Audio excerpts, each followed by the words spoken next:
ಯಾವ ಊರು ನಿಮ್ಮದು?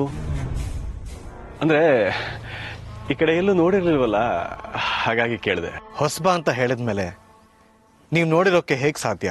ಹಾಂ, ಈಗ ಯಾಕೆ ಈ ರೀತಿ ನಡ್ಕೋತಾ ಇದ್ದೀರಾ ಅರ್ಜುನ್ ಅವರೇ? ದಯವಿಟ್ಟು ಒಳಗಡೆ ಬನ್ನಿ, ನಾನು ಕೇಳ್ಕೊತಾ ಇದ್ದೀನಿ, ಬನ್ನಿ ಒಳಗೆ. ನೀವ್ ಹೇಳಿದ್ರೆ ಒಳಗ್ ಬರ್ಬೇಕಾ? ಏನ್ ನಾ ನಿಮ್ಮ ಗುಲಾಮನ? ಕಟಕ ತನ್ನ ನಂಬಿಕೆಯನ್ನು ಉಳಿಸ್ಕೊಂಡ್ಬಿಟ್ಟಿದ್ದಾನೆ. ಬೇಷ್ ಕಟಕ, ಬೇಷ್.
ಇತ್ತೀಚೆಗೆ ನಾನು ಆ ಸನ್ಯಾಸಿನ ನೋಡಿಲ್ವಲ್ಲ.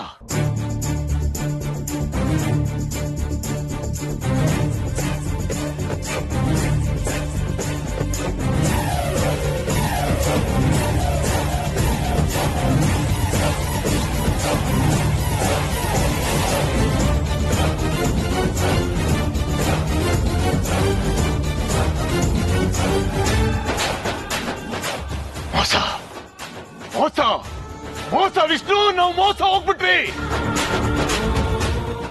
ಮೋಸ ಆಗಿದೆ ವಿಷ್ಣು, ನಮಗೆ ಮಹಾ ಮೋಸವಾಗಿದೆ.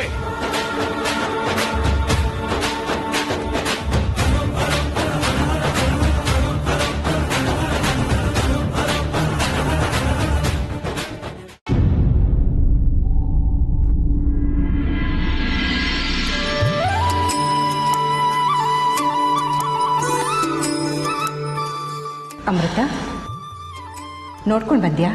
ಎಲ್ಲ ವ್ಯವಸ್ಥೆ ಆಗಿದೆಯಾ? ಎಲ್ಲ ವ್ಯವಸ್ಥೆ ಆಗಿದೆಯಮ್ಮ, ನಾವೇ ನಿಂತು ಮಾಡಿದ್ದೀವಿ. ತುಂಬ ಸಂತೋಷ. ಇವಳು ನಮ್ಮ ಸೊಸೆ ಅಮೃತ. ನಮ್ಮ ಅಮೃತ ತಂದೆ ತಾಯಿ ತಿಳ್ಕೊಂಡು ಇವತ್ತು 11 ವರ್ಷ ಆಯಿತು. ಅದಕ್ಕೆ ಪೂಜೆ ಇಡ್ಸಿರೋದು, ಪ್ರಸಾದ ಸೇವೆ ಇಡ್ಸಿರೋದು. ಹೌದೇನಮ್ಮ, ಒಳ್ಳೆ ದಿನನೇ ಬಂದಿದ್ದೀರಾ. ಇವತ್ತು ಶುಕ್ರವಾರ. ನಿಮ್ಮ ತಂದೆ ತಾಯಿ ನೆನೆಸ್ಕೊಂಡು ಪುಷ್ಪಾರ್ಚನೆ ಮಾಡಿಸಿದ್ರೆ ಒಳ್ಳೇದಾಗುತ್ತಮ್ಮ. ಹೇಮಾ, ಹೂ ತಂದಿದ್ಯಾ ತಾನೆ? ಅತ್ತೆಮ್ಮ ನೀರು ತಂದಿರ್ತೀರಾ ಅನ್ಕೊಂಡೆ ನಾನು. ಅಯ್ಯೋ ದೇವ್ರೆ, ನಾನು ತರಲಿಲ್ವಲ್ಲ, ಏನು ಮಾಡೋದೀಗ? ಆಯುಷ್ ಪುಷ್ಪ ಅರ್ಚನೆಗೆ ಹೂವೇ ಇಲ್ಲದೆ ಹೇಗೆ ಪೂಜೆ ಮಾಡಿಸೋದು? ಅಮೃತ, ದೇವಸ್ಥಾನದ ಹಿಂಭಾಗದಲ್ಲಿ ಒಂದು ತೋಟ ಇದೆ, ಅಲ್ಲೊಂದಷ್ಟು ಹೂಗಳಿರುತ್ತೆ, ಕಿತ್ಕೊಂಬಾಮ. ಸರಿಯತ್ತೆ. ಹಾಂ.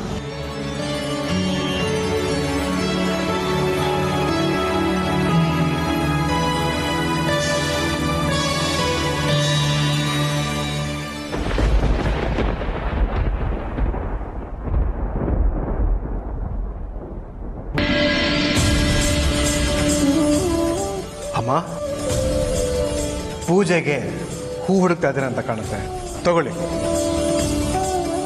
ಸಂತೋಷ ಅಪ್ಪ. ನೋಡ್ದೆ ಹೇಮಾ, ಆ ಭಗವಂತನಿಗೂ ನಮ್ಮ ಸಂಕಟ ಅರ್ಥ ಆಗಿದೆ. ನೋಡು, ಹೂ ಕಳಿಸ್ಕೊಟ್ಟಿದ್ದಾನೆ. ತುಂಬ ಸಂತೋಷ ಅಪ್ಪ, ಧನ್ಯವಾದಗಳು.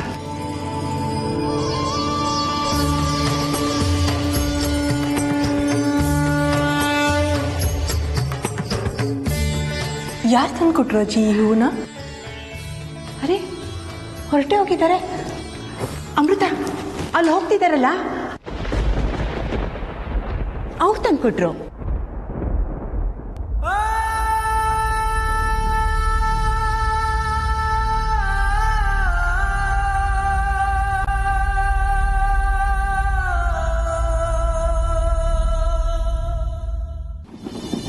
ಬಾಬಾ, ಯಾವ ಮೋಸದ ಬಗ್ಗೆ ಮಾತಾಡ್ತಿದ್ದೀರಾ? ಅಲ್ಲ, ಯಾಕಿಷ್ಟೊಂದು ಆತಂಕ? ನಾವು ತುಂಬಾ ಅಪಾಯದಲ್ಲಿದ್ವಿ ವಿಷ್ಣು. ಆಗ್ಬಾರ್ದು ಆಗೋಗಿದೆ. ಅಂತಹದ್ದೇನಾಯ್ತು ಬಾಬಾ? ನಿನ್ನ ಮಾತು ಸತ್ಯ ಇರಬೇಕು ವಿಷ್ಣು. ನಾಗರಾಜ ಬದುಕಿರೋ ಸಾಧ್ಯತೆಗಳು ದಟ್ಟವಾಗಿವೆ.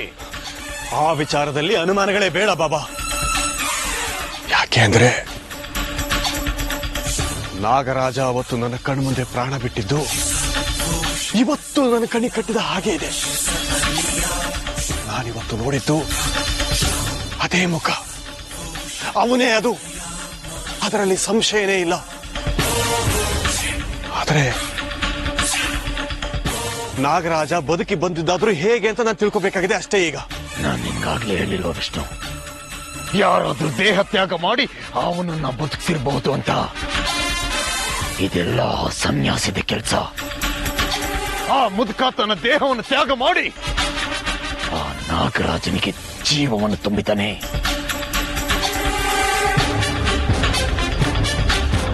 ಹಾಗಾದ್ರೆ ಈಗ ಏನ್ ಮಾಡೋದು ಬಾಬಾ?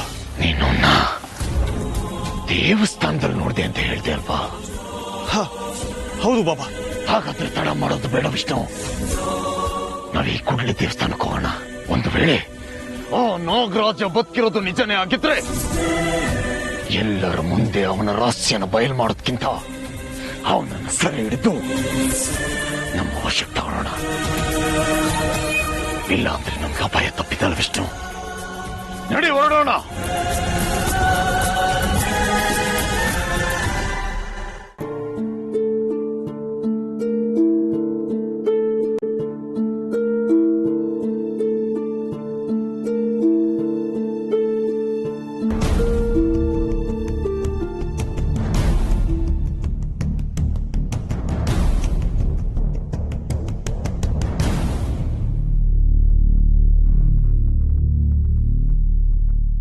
ಇಲ್ಲೋಡಿ,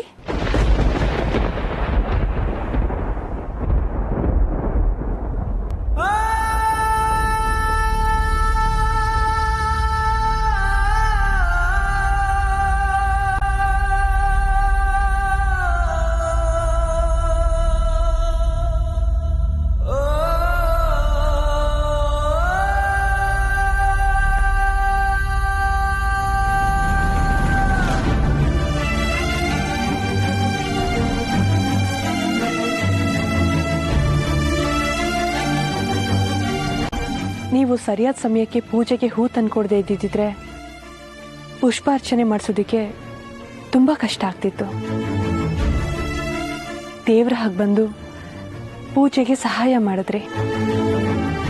ನಿಮಗೆ ಹೇಗೆ ಧನ್ಯವಾದ ಹೇಳಬೇಕೋ ನನಗೆ ಗೊತ್ತಾಗ್ತಿಲ್ಲ. ಇದರಲ್ಲಿ ನಂದೇನಿದೆ ಹೆಚ್ಚುಗಾರಿಕೆ? ಯಾವಾಗ ಯಾರ ಕೈಗೆ ಏನ್ ಸೇರ್ಬೇಕು, ಯಾರ ಮೂಲಕ ಸೇರ್ಬೇಕು ಅದನ್ನ ಆ ಭಗವಂತ ಮುಂಚೆನೆ ನಿರ್ಧಾರ ಮಾಡಿರ್ತಾನೆ. ನಾವು ನೆಪ ಮಾತ್ರ. ನೋಡಿ, ಇಲ್ಲಿ ನೀವು ನಾನು ಬಂದಿರೋದು ದೇವರ ಸೇವೆಗೆ ಅಂದಮೇಲೆ ಇಲ್ಲಿ ಧನ್ಯವಾದದ ಮಾತು ಬೇಡ ಅಂತ ಅನ್ಸತ್ತೆ. ನೀವು ಮಾಡ್ತಿರೋ ದೇವರ ಸೇವೆಗೆ ನನ್ನದೊಂದು ಸಣ್ಣ ಕಾಣಿಕೆ ಅಂತ ನೀವು ತಿಳ್ಕೊಳ್ಳಿ ಸಾಕು. ಎಂತ ತೂಕದ ಮಾತಾಡಿದ್ರಿ. ನೋಡೋದಿಕ್ಕೆ ತುಂಬಾ ಸಜ್ಜನರಾಗಿ ಕಾಣಿಸ್ತಿದ್ದೀರಾ. ಎಂತ ಸಾತ್ವಿಕ ಮಾತುಗಳನ್ನಾಡಿದ್ರಿ. ನಿಮ್ಮ ನೋಡ್ತಾ ಇದ್ರೆ ಖುಷಿ ಆಗ್ತಿದೆ. ನಿಮ್ ಮನ್ಸಿಗೆ ಹಾಗೆ ಅನ್ಸಿದ್ರೆ ಸಂತೋಷ. ಅಮೃತ, ಅಮೃತ, ಅರ್ಚಕರು ಕರಿತಾ ಇದ್ದಾರೆ, ಬೇಗ ಬಾ ಅಮ್ಮ. ಹಾ ಅತ್ತೆ, ಬಂದೆ. ಒಂದ್ ನಿಮಿಷ. ನಿಮ್ ಹೆಸರು ಅಮೃತನಾ? ಹೌದು, ಯಾಕೆ?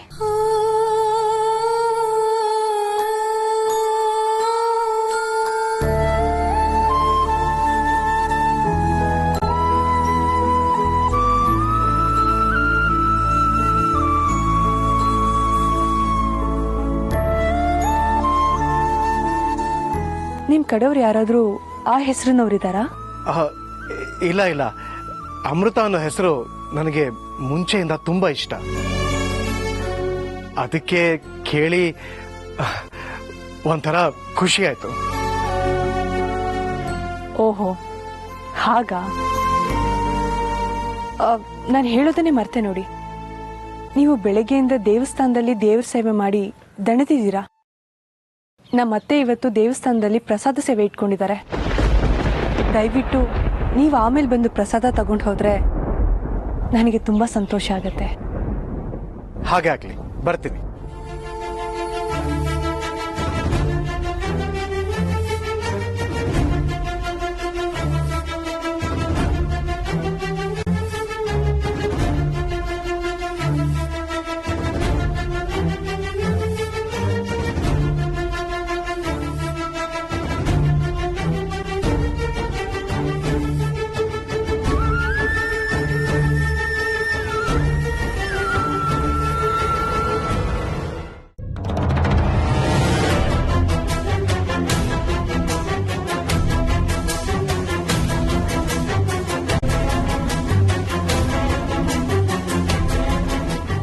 ಅರ್ಜುನ್ ಅವರೇ, ತುಂಬಾ ಹೊತ್ತಿಂದ ಪ್ರಯಾಣ ಮಾಡ್ತಾ ಇದೀವಿ. ಇನ್ನೂ ಎಷ್ಟೊತ್ತು? ಯಾಕ್ರಿ, ಬೋರ್ ಆಗ್ತಾ ಇದೆಯಾ? ಹಾಡಾಕ್ಲಾ? ಇನ್ನೊಂದು 3-4 ಕಿಲೋಮೀಟರ್ ಹೋಟ್ಲು ಸಿಕ್ಬಿಡತ್ತೆ. ಹೋ, ಇನ್ನೂ ಅಷ್ಟು ದೂರ ಇದೆಯಾ? ಈ ಸರದ್ ವಿಚಾರನ ಹೇಗ್ ಮಾತಾಡೋದು?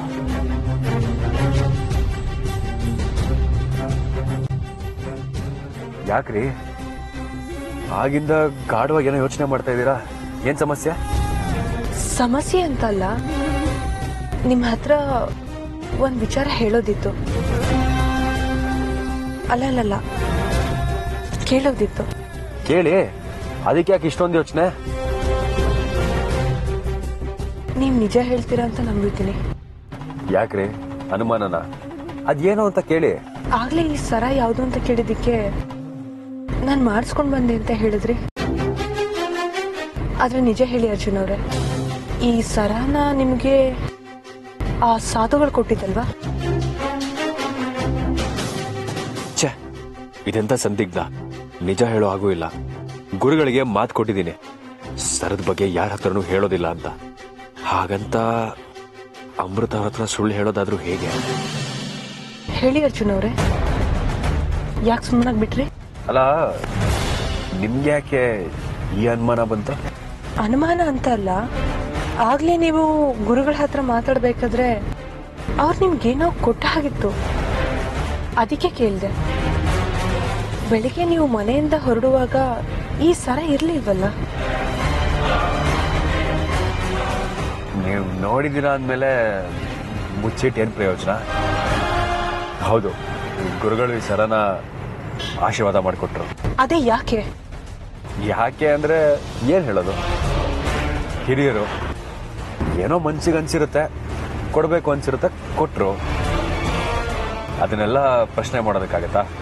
ಮತ್ತೆ ಈ ವಿಚಾರನ ನನ್ನಿಂದ ನೀವ್ ಯಾಕೆ ಮುಚ್ಚಿಟ್ರಿ? ಮುಚ್ಚಿಡ್ಬೇಕು ಅಂತ ಏನು ಇಲ್ಲ ಕಣ್ರಿ. ಆದ್ರೂ ಈ ವಿಚಾರ ಅಷ್ಟೊಂದೇನು ಇಂಪಾರ್ಟೆಂಟ್ ಅಲ್ಲ ಅಂತ ಅನ್ನಿಸ್ತು. ಸೊ ಹಾಗಾಗಿ ಏನು ಹೇಳಿಲ್ಲ ಅಷ್ಟೇ. ಅದಿರ್ಲಿ, ಈ ಸರದ ಬಗ್ಗೆ ನೀವ್ಯಾಕೆ ಇಷ್ಟೊಂದು ತಲೆ ಕೆಡಿಸ್ಕೊಂಡಿದ್ದೀರಾ? ಯಾಕೆ ಈ ಸರದಿಂದ ಏನಾದರೂ ಸಮಸ್ಯೆನಾ? ಹೌದು, ಸಮಸ್ಯೆ ಇರೋದಕ್ಕೆ ಹೇಳ್ತಾ ಇರೋದು. ಮೊದಲು ಆ ಸರನ ತೆಗೆದು ಬಿಸಾಕಿ. ಬಿಸಾಕಿ ಎಂದೆ.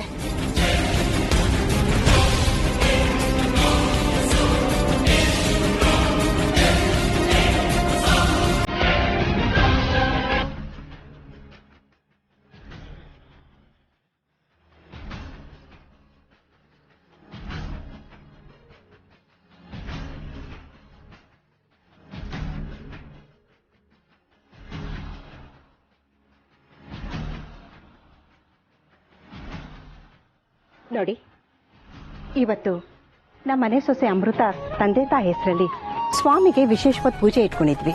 ಜೊತೆಗೆ ಪ್ರಸಾದದ ಸೇವೆನೂ ಇಟ್ಕೊಂಡಿದ್ದೀವಿ. ತಾವೆಲ್ಲ ಪ್ರಸಾದ ಸ್ವೀಕರಿಸಿ ನಮ್ಮ ಮನೆ ಸೊಸೆ ಅಮೃತನ್ಗೆ ತಾವೆಲ್ಲರೂ ಆಶೀರ್ವಾದ ಮಾಡಬೇಕು. ಇಲ್ಲ ಯಾಕಮ್ಮ? ಅತ್ತೆಮ್ಮ ಕೊಡಿ, ನಾನು ಬಡಿಸ್ತೀನಿ.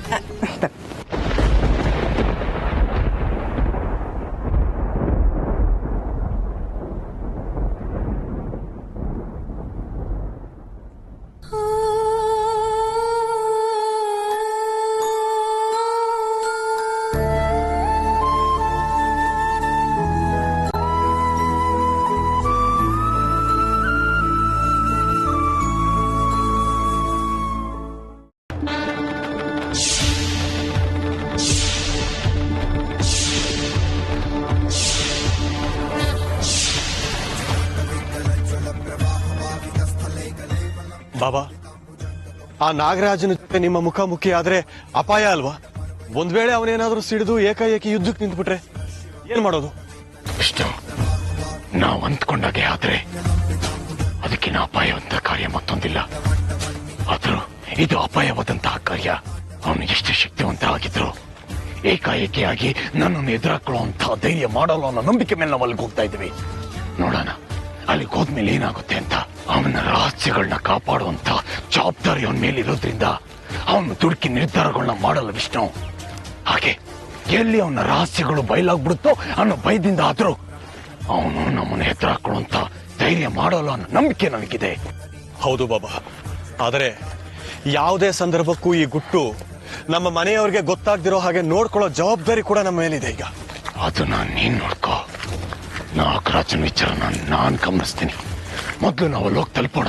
ಸರಿ ಬಾಬಾ.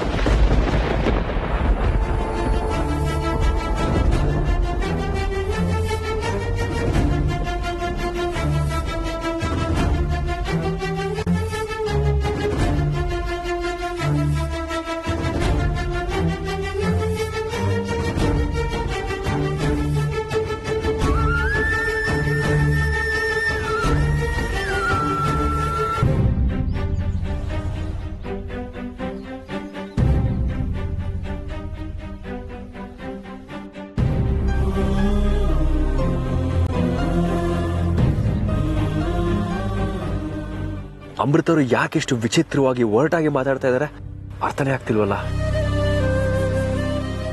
ಹೇಳಿ ಅರ್ಜುನ್ ಅವರೇ, ಯಾಕೆ ಸುಮ್ನಾಗ್ಬಿಟ್ರಿ? ಏನ್ ಯೋಚನೆ ಮಾಡ್ತಾ ಇದ್ದೀರಾ? ಗುರುಗಳ ಆಶೀರ್ವಾದ ಮಾಡಿಕೊಟ್ಟಿರೋ ಸರನ ಕಿತ್ತು ಬಿಸಾಕಿ ಅಂತ ಅಷ್ಟು ಒರಟಾಗಿ ಮಾತಾಡ್ಬಿಟ್ರಲ್ಲ, ಅದ್ರ ಬಗ್ಗೆ ಯೋಚನೆ ಮಾಡ್ತಾ ಇದ್ದೀನಿ. ನೀವ್ ಯಾವತ್ತು ಇಂಥ ವಿಚಾರಗಳಲ್ಲಿ ಎಷ್ಟು ನಿರ್ದಾಕ್ಷಿಣ್ಯವಾಗಿ ನಡ್ಕೊಂಡವರಲ್ಲ. ಹೇಳಿ, ಏನಾಗಿದೆ ನಿಮ್ಗೆ ಇವತ್ತು?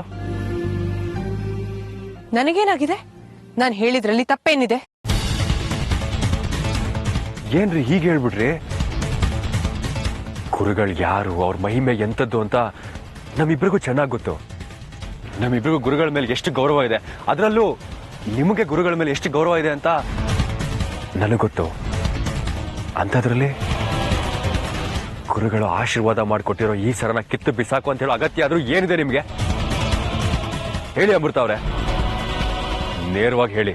ನಿಮ್ಮ ಮನಸ್ಸಲ್ಲಿ ಏನಿದೆ ಅಂತ ನನಗೆ ಅರ್ಥ ಆಗಬೇಕು. ನೀವು ಮೊದಲಿನ ಥರ ಇಲ್ಲ. ನಾನಿಲ್ಲಿ ಬಂದಾಗಲಿಂದ ನೋಡ್ತಾನೆ ಇದ್ದೀನಿ. ನಿಮ್ಮ ನಡವಳಿಕೆ ಯಾಕೋ ಅನುಮಾನ ಬರ್ಸೋ ಥರ ಇದೆ. ಅರ್ಜುನ್ ಅವರೇ, ಬರ್ತಾ ಬರ್ತಾ ನಿಮ್ ಮಾತಿನ ವರ್ಷ ಯಾಕೋ ಬದಲಾಗ್ತಿದೆ. ಏನಂದ್ರಿ? ನಾನು ಅನುಮಾನ ಬರೋ ಹಾಗೆ ನಡ್ಕೋತಾ ಇದ್ದೀನಾ? ಈ ನಿಮ್ಮ ಅಮೃತನ ಅನುಮಾನಿಸ್ತಾ ಇದ್ದೀರಾ ನೀವು?